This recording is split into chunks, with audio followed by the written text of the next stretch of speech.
Então vamos ao que interessa, sem mais delongas, sem muita enrolação. Oi pessoas, como vocês estão? Sejam bem-vindos ao Estante da Júlia, se você é novo por aqui. Eu sou a Júlia, seja bem-vindo a mais um vídeo caótico, bagunçado e icônico aqui nesse canal. Eu sumi, tem toda uma explicação, mas esse não é o objetivo do vídeo. O objetivo do vídeo é voltamos com conteúdo nesse canal. Bom, eu tô muito atrasada com conteúdo pra cá. Eu não trago conteúdo pra cá desde setembro. Eu montei TBR de setembro, se eu não me engano, aqui com vocês, e eu sumi.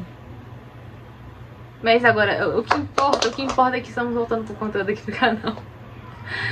E o que melhor do que eu recapitular com vocês o que eu li em outubro e setembro? Nada melhor do que um videozinho de lidos do mês.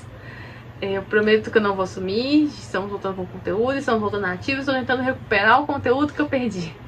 Mas vamos ao que interessa. Eu vou abrir aqui minha colinha, porque vocês sabem que agora eu tenho que ficar anotando, porque eu não consigo decorar direito as notas. Mas está tudo aqui. Então vamos ao que interessa. Como vocês lembram, porque eu não lembrava, eu gravei um vídeo de TBR do mês de setembro e uma mini TBR pro mês de outubro, tudo num vídeo só. Mas eu acho que eu gravei.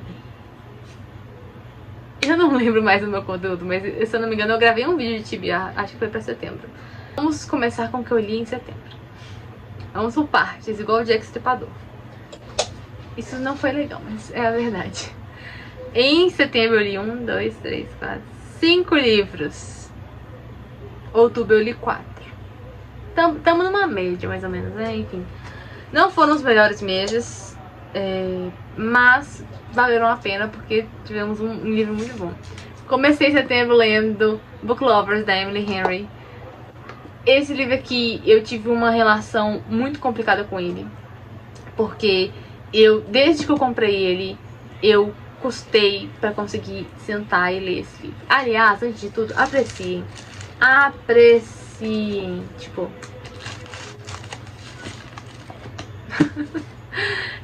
voltando. Eu custei pra engatar nesse livro todas as vezes em que eu tentei ler ele. Eu tentei ler ele umas 3 vezes. E todas as 3 vezes eu só chegava no capítulo 4. Eu não conseguia sair desse maldito capítulo 4, porque eu não ficava interessada. Eu lia os 4 capítulos e falava, ah não tô na vontade de ler isso agora. Ah não é o momento certo. Ah não, eu quero outro tipo de romance. E por aí ia. E era eu pegava, eu lia e voltava pra estante. E por aí ia. Até que chegou setembro, eu não sabia o que começar. Se eu não me engano, eu tinha colocado ele na minha TBR. E eu fiquei tipo assim, cara, eu vou te dar a última chance. Se rolar, ótimo. Se não rolar, você vai ficar na minha estante de castigo durante um bom e longo tempo. E rolou. Ele foi 5 estrelas favoritada, aliás. Eu adorei esse livro. É o segundo livro da Emily Henry que eu leio. Mas eu não creio que, na minha humilde e mortal opinião, ele supere Leitura de Verão. Esse livro aqui eu levei umas 2 semanas pra eu ler. Enquanto Leitura de Verão eu li em um dia. Não gosto de comparar livro com livro, mas eu gosto de comparar minhas experiências pra sei lá o que. Mas esse livro aqui, eu gostei muito da proposta dele, né? A gente tem a Nora e o Charlie, que são o nosso casal principal. O livro inteiro passa no ponto de vista da Nora. E eles trabalham no ramo editorial. Ambos ali têm uma certa rivalidade. Ambos ali têm um certo ódio um pelo outro, assim. Eu não sei se rivalidade seria a palavra certa. Mas eles têm que trabalhar juntos. Eles pegam no pé um do outro. Eles moram em Nova York, mas eles vão passar, sem o outro saber, um tempo na mesma cidade pequena. Então eles vão se esbarrar lá, porque obviamente é uma cidade pequena, né, gente? Tipo, é impossível você não se esbarrar um com o outro numa cidade pequena. E aí que vai ter o romance, parará, enfim. Eu adorei esse livro, principalmente, não só pelo fato de a gente ver que eles trabalham no ramo editorial, né, já que nós realmente livros adoramos, livros, né, mas principalmente porque a Nora é a irmã mais velha. E pra aqueles que não sabem, eu sou a irmã mais velha também. Então muitas das coisas, muitas das minhas características e tudo mais, eu vi na Nora. Eu me vi em certas partes da Nora.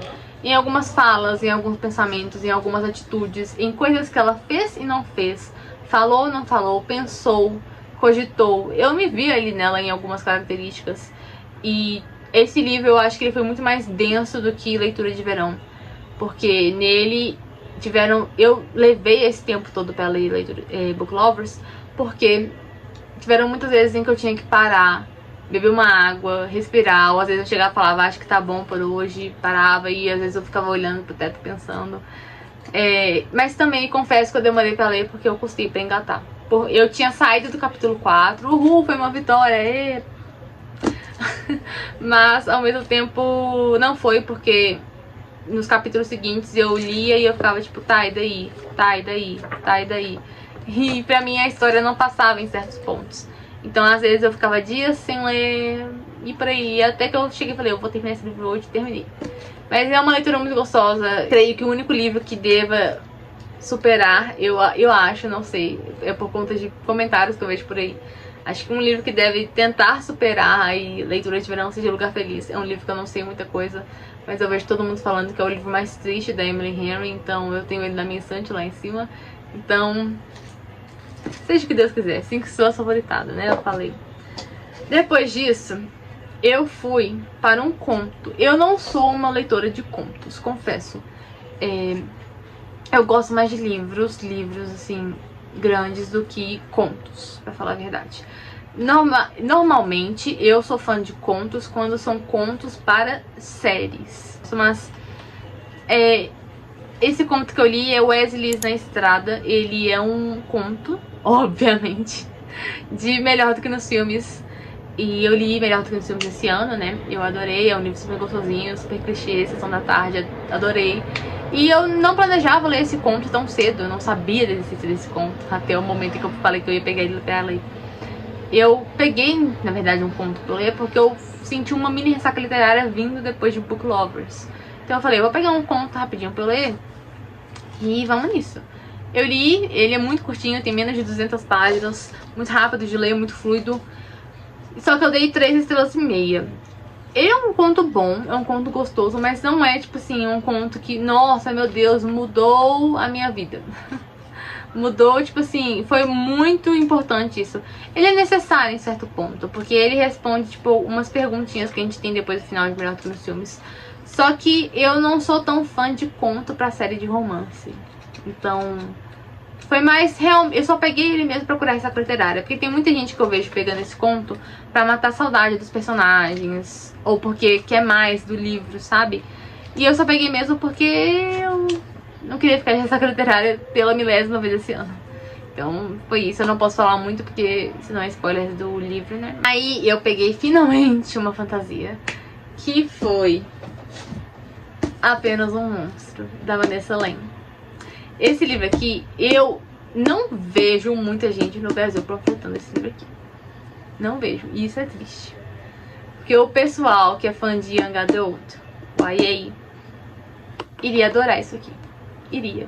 Eu sei, porque a Júlia, euzinha aqui de 14 anos, 13, 14 anos, teria dado 5 estrelas favoritado facílimo pra isso aqui. Só que eu dei 4 estrelas. Não é uma nota ruim, é uma nota maravilhosa. Foi um livro maravilhoso, espetacular, incrível. Uhul. Eu gostei muito. Esse foi um livro que eu li por conta de fanart do TikTok. Isso raramente acontece, normalmente acontece por aesthetic. Mas eu vi uma fanart no TikTok de uma edição especial desse livro aqui lá na gringa, né? E eu fiquei, caraca, que personagens lindos, que fanart linda, eu vou ler. Comprei e li. E pra aqueles que não sabem, eu não sei se isso aqui, eu tenho quase certeza que isso aqui vai ser uma trilogia. Mas posso estar errada, mas acho que é uma trilogia, se não me engano. No Brasil só tem o primeiro volume lançado, mas enfim. Ele é um livro de fantasia urbana com viagem no tempo. E eu vou explicar pra vocês a sinopse. Tudo que eu falar aqui está na sinopse. Tá bom? É isso. Também tá aqui na orelha, ó. Na sinopse da orelha. Tá tudo aqui. É só vocês lerem. Mas, enfim. Eu também li esse livro porque tem uma avaliação aqui em cima da Chloe Gong, de autora de This Violent Lights. E eu amo essa mulher. Tudo que ela escreve e indica eu vou ler. Depende. Mas, enfim. Voltando. Esse livro aqui vai contar a história da Joan. Ela mora com o pai, ela perdeu a mãe há muito tempo. Ela mora com o pai, só que nas férias ela viaja pra passar as férias com a família do pai dela, né? Os avós, os tios, as tias, os primos. Durante as férias ela consegue um emprego no museu, se eu não me engano. É alguma coisa assim de história, né? Lá ela faz um amigo que acaba sendo o crushzinho dela. E ela tá muito afim desse carinha, parar, né? Enfim. E até que eles decidem sair juntos num datezinho. Parar, ela tá toda animada, toda feliz. Ela vai, só que vai acontecer uma coisa no meio do caminho em que ela vai descobrir que ela tem poderes. Em que a família dela tem poderes. A família dela e ela são considerados monstros na nossa sociedade. E o que são monstros, né? Monstros são as pessoas de famílias específicas. Tipo, pense em Shadowhunters, que a gente tem várias famílias. Só que aqui a gente tem várias famílias, a gente tem poderes muito parecidos, mas cada família também tem um toque especial ali aqui, assim, sabe? A gente tem meio que uma hierarquia nessas famílias. Tem famílias que são muito bem sucedidas e outras nem tanto. Só que o que faz uma pessoa ser monstro, além de todos esses quesitos, né?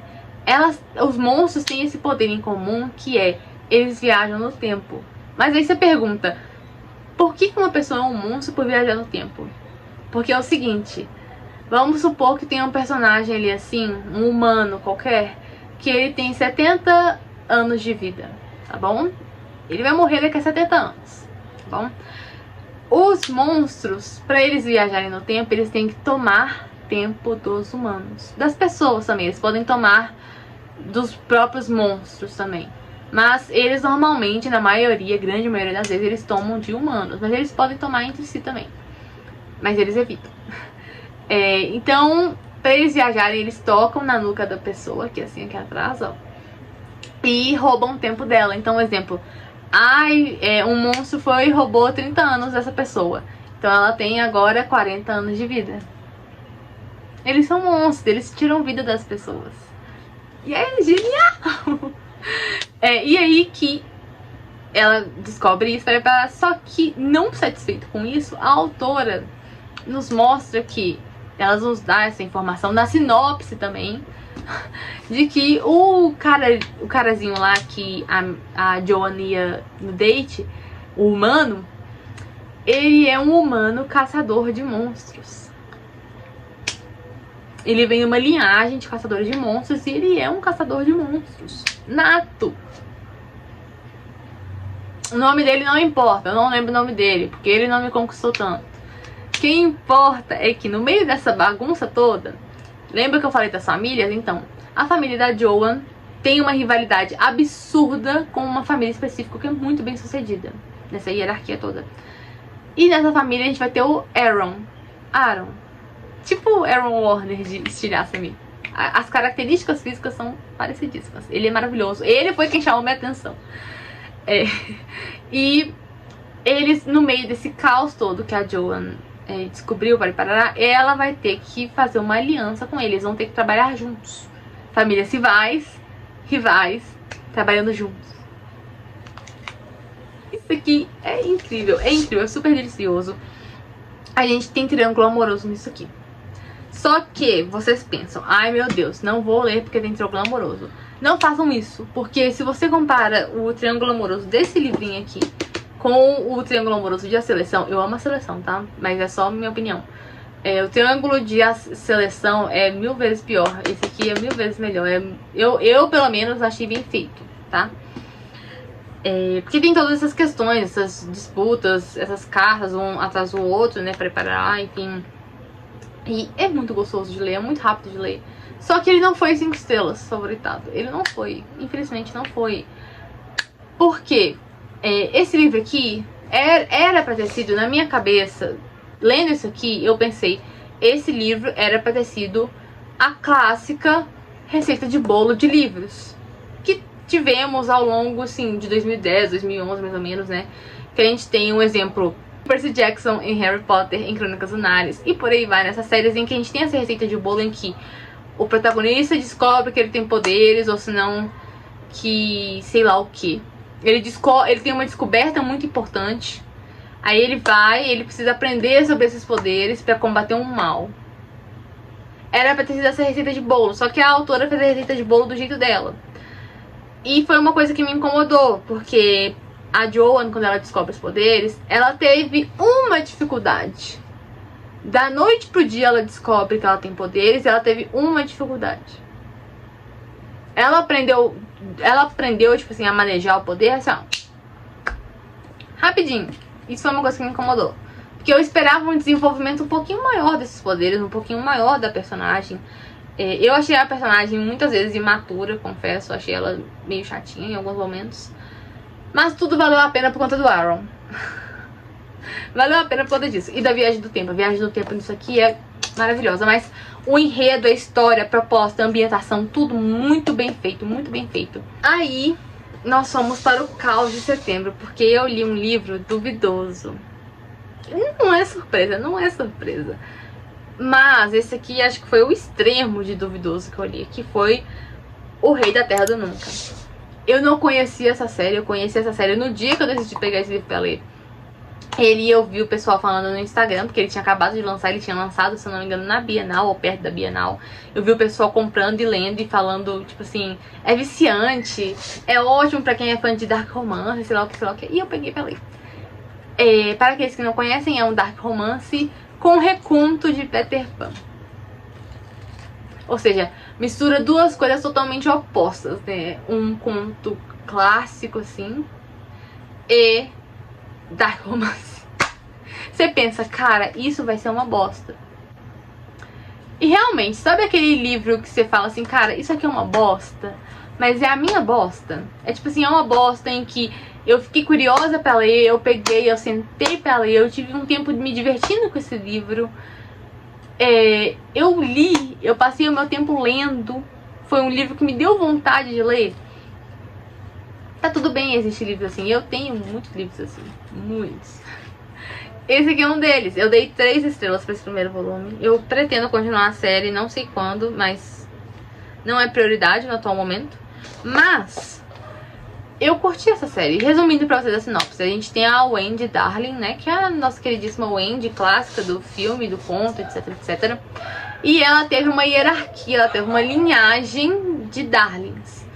Filha, neta, bisneta, tataraneta, tataraneta, e por aí vai.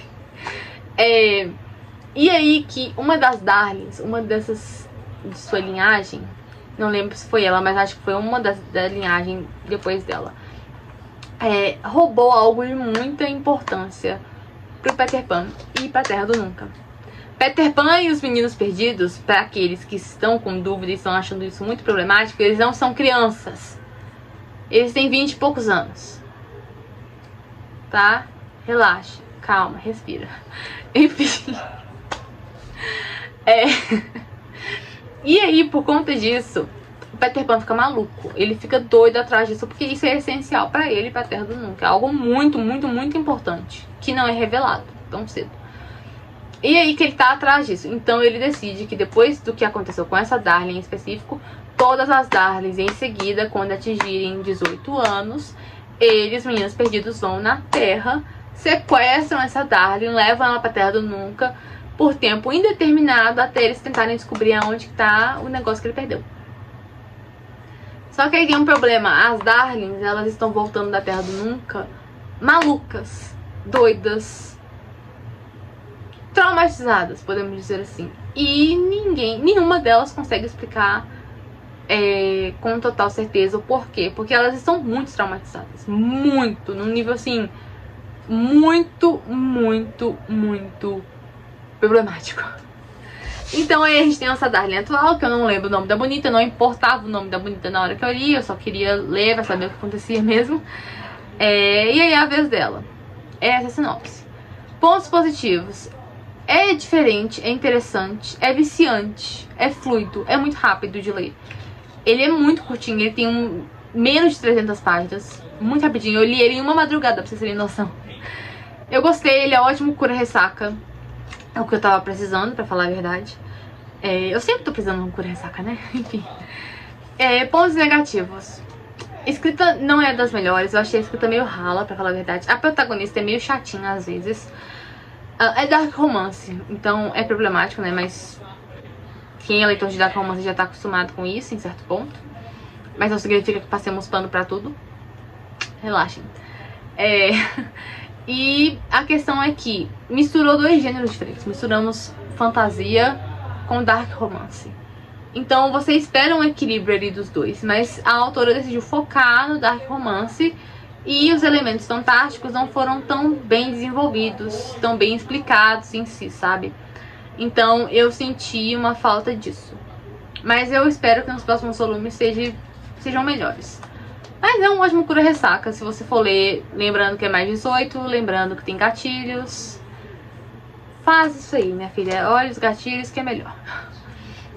E aí nós vamos pro último livrinho de setembro, que é o meu xodó. Foi o melhor livro de setembro que eu posso dizer. Que foi Corrente de Ouro, da Cassandra Clare. Não dá nem pra vocês verem a capa, né, direito. Assim. Essa capa na edição brasileira ficou muito apagada, perdão. A da gringa ficou com uma saturação muito melhor. Enfim. Eu dei 5 estrelas pra esse livro, mas eu não favoritei. Mas esse aqui foi o melhor livro de setembro. E a gente tem que falar disso. Porque a primeira vez e única vez em que eu li os livros da Cassandra Clare foi em 2020, lá pro final de 2020. Foi quando eu entrei pras Bookheads por conta de vídeos no TikTok. Eu fiquei muito curiosa, queria muito ler os livros da Cassandra Clare. Só que existia muito aquele debate, né? De tipo, qual ordem você deveria ler a Cassandra Clare? Só que eu decidi ler pela ordem cronológica dos fatos. Então eu comecei por Peças Infernais. Eu fui ler esse ano porque em setembro eu fiquei com muita saudade dos livros da Cassandra Clare. Muita saudade. Bateu uma nostalgia, eu fiquei tipo assim, cara, tem 3 anos que eu não leio nada da Cassandra Clare. E eu tô com saudade da escrita dela, do universo de Shadowhunters, de tudo mesmo. E o que melhor do que ler As Últimas Horas? Nada. E isso aqui foi espetacular, foi lindo, foi maravilhoso. A escrita da Cassandra Clare melhorou horrores. Eu já amava a escrita dela em Peças Infernais, mas esse livro aqui, a escrita tá sensacional. Cassandra Clare continua me surpreendendo, porque parece que a cada livro só melhora. E esse livro aqui foi tudo que eu precisava, no momento que eu precisava. E eu não sabia que eu precisava tanto assim até eu começar a ler. Eu fiquei viciada, eu não conseguia largar, eu fiquei apaixonada, encantada. E tudo graças... Eu tenho que fazer esse agradecimento aqui porque é necessário. Porque a Luísa, que é uma amiga minha, ela ainda panfleta muito Peças Infernais e As Últimas Horas. Ela panfletou diversos livros e foi graças a um vídeo dela no TikTok na época e que me deu vontade de ler peças. E eu li já trocentos livros por conta de indicação dela. E foi mais um livro em que eu dei 5 estrelas, em que eu apaixonei, eu fiquei encantada, eu nutri um carinho enorme. Então assim, a Luísa nunca erra. Esse livro que foi tudo. Cassandra Clare, mais uma vez, com uma escrita impecável, com um universo impecável, um desenvolvimento de personagens, de um universo impecável. Eu até creio que o desenvolvimento dos personagens aqui foi 1000 vezes melhor do que em Peças Infernais, pra ser bem sincera. Eu adorei porque a Cassandra Clare, mais uma vez, ela trouxe trocentos personagens à tona. A vida ali, assim, né? E ela conseguiu desenvolver cada um deles. Não tem um personagem ali que não tem um desenvolvimento em que você chega e fala, nossa, que personagem raso. Não. Ela soube fazer tudo na medida certa. Romance, fantasia, mistério, tudo. Isso aqui foi incrível. Foi um favorito não favoritado. Eu não favoritei, eu não sei por que eu não favoritei. Até hoje eu me pergunto isso, mas um dos favoritos do ano, com certeza. Acabamos setembro, partimos para outubro, em que eu pretendia fazer igual ano passado, né? Em que eu iria pegar livros dessa vibe Spook Season, vibes outubro, mistério, thriller, suspense, dark romance, livros com bruxas, demônios, etc, etc. E eu não peguei. E eu só li um que eu tava planejando ler, que foi A Empregada. Eu dei 4 estrelas pra esse livro. Eu confesso que no começo eu não tava curtindo esse livro, eu não tava gostando tanto, eu tava achando muito previsível, até mais ou menos uns 30% eu tava gostando até. Eu tava achando até muito parecido com Verity, isso não é uma crítica, porque eu amo Verity. Eu fiquei procurando um livro parecido com Verity durante meses, e esse aí me lembrou muito, então tá aí a indicação se você gostou de Verity.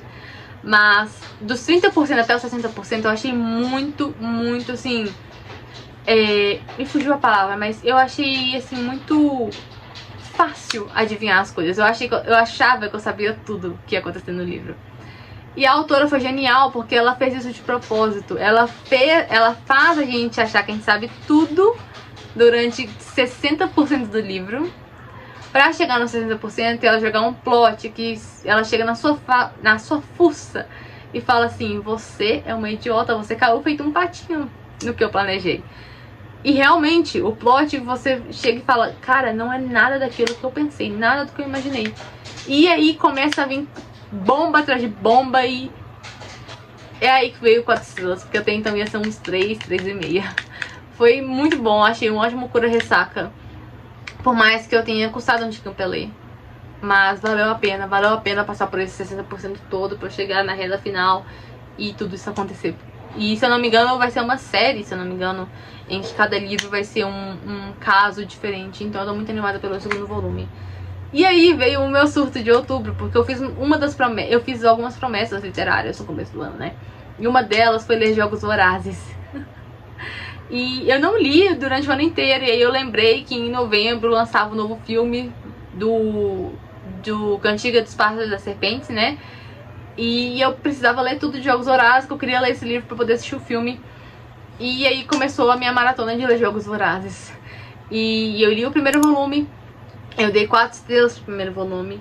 Eu não ia dar nota mais alta do que isso, porque na época em que lançou os filmes de Jogos Vorazes, eu não assisti Em Chamas, nem Esperança Parte 1 nem Parte 2 naquela época.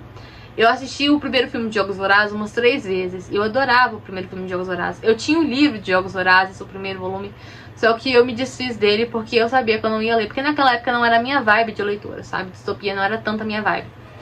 E aí que eu já sabia muita coisa do que acontecia em Jogos Vorazes, os plots principalmente. Eu vi só algumas diferenças com relação ao livro e ao filme, porque eu tava fazendo o seguinte: eu lia o livro e no outro dia eu assistia o filme. Aí no dia seguinte eu começava o próximo livro e por aí ia, entendeu?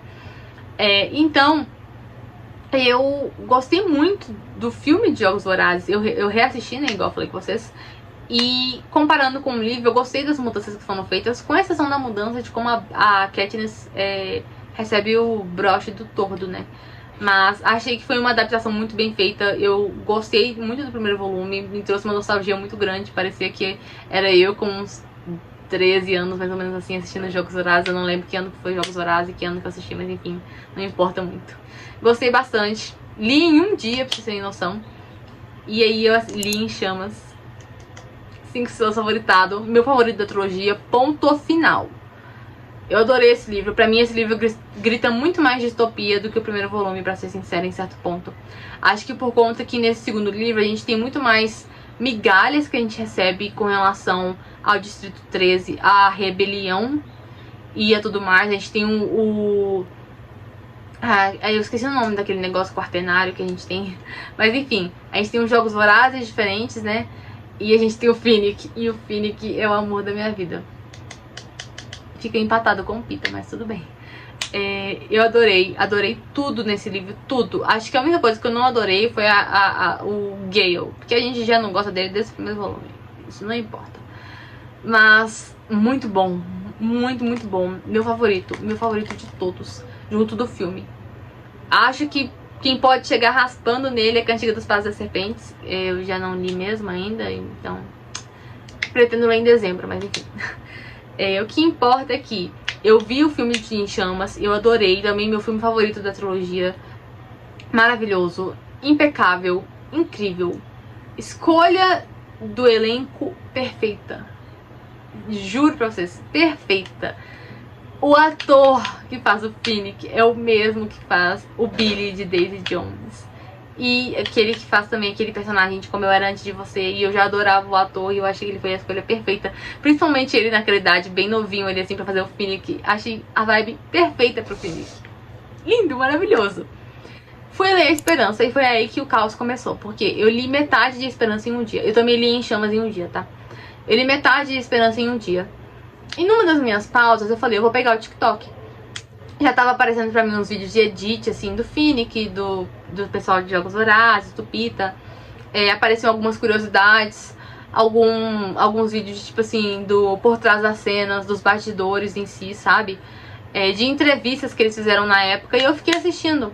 Até que chegou um vídeo em específico, porque os que tinham spoiler de Esperança eu pulava. Só que aí apareceu um vídeo específico em que eram curiosidades e mudanças assim, tudo mais, pessoal falando, da trilogia completa. E eu não tinha visto que era a trilogia completa, porque começava falando tipo de Em Chamas, aí ia pra Jogos Vorazes, aí voltava pra Em Chamas, aí foi pra Esperança e voltou pra Jogos Vorazes. Então eu recebi trocentos spoilers, e aí eu fiquei com muita raiva, porque não tinha alerta de spoiler, não tinha nada falando que ia falar de Esperança, e eu fiquei muito triste. E aí eu fiquei uns dias sem ler Esperança, porque eu pensei muito em abandonar, porque a graça toda, os plots todos que tiveram em Esperança, eu não fiquei surpresa. Não foi uma novidade tanto pra mim assim, porque eu recebi spoiler, então tinha estragado em certa parte a minha experiência. Então eu dei 4 estrelas pra esse livro.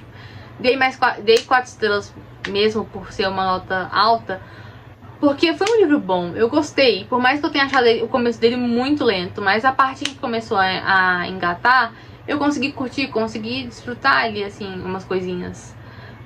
Foi muita dor no coração, mas acontece. Eu gostei, mas não é meu livro favorito. Não foi meu filme favorito também, nem parte 1, nem parte 2. Eu não gosto muito quando fazem parte 1 e parte 2 de um filme. É muito raro um filme ser parte 1 e parte 2 e eu gostar muito. Normalmente eu acho cansativo até. Mas achei justo, porque o terceiro livro ele é muito complexo. Mas acho que o ponto mais negativo, assim, que eu tenho pra dizer dessa trilogia é que é tudo na cabeça da Katniss. Não é a Katniss. Eu adoro a Katniss. Mas o problema é se passar dentro da cabeça da Katniss. É algo que eu não tô acostumada em ler em diversos livros. Mas passar na cabeça da Katniss foi exaustivo, foi chato, foi repetitivo. E eu fiquei assim, pelo amor de Deus, acaba. Eu tinha que ler muito no momento que eu tava afim. Por isso que eu devorei tanto Jogos Vorazes e Em Chamas, porque os dois livros estavam perfeitos pra mim, eu não conseguia largar eles. Mas A Esperança foi arrastado, foi cansativo. E perdão, mas chega um ponto que não dá. Eu chegava e falava, eu não aguento mais ser na cabeça da Katniss. Por favor, passe esse livro pra cabeça de outra pessoa. Eu daria tudo pra autora de Jogos Vorazes escrever um livro dos outros Jogos Vorazes, mas principalmente os Jogos Vorazes da Mags, do Finnick e do Haymitch. Esse é o ponto. Seriam espetaculares. Foi isso que eu li em outubro. E foi esse o meu extrato de setembro e de outubro. Eu espero que vocês tenham gostado do vídeo. Não foi muita coisa assim pra cada mês, mas foi uma quantidade muito boa. Alguns perrengues, mas isso acontece. Mas é isso, espero que vocês tenham gostado do vídeo. Façam aí as coisinhas de sempre. E até o próximo vídeo, porque eu não vou sumir. Não vou sumir. Tchau, tchau.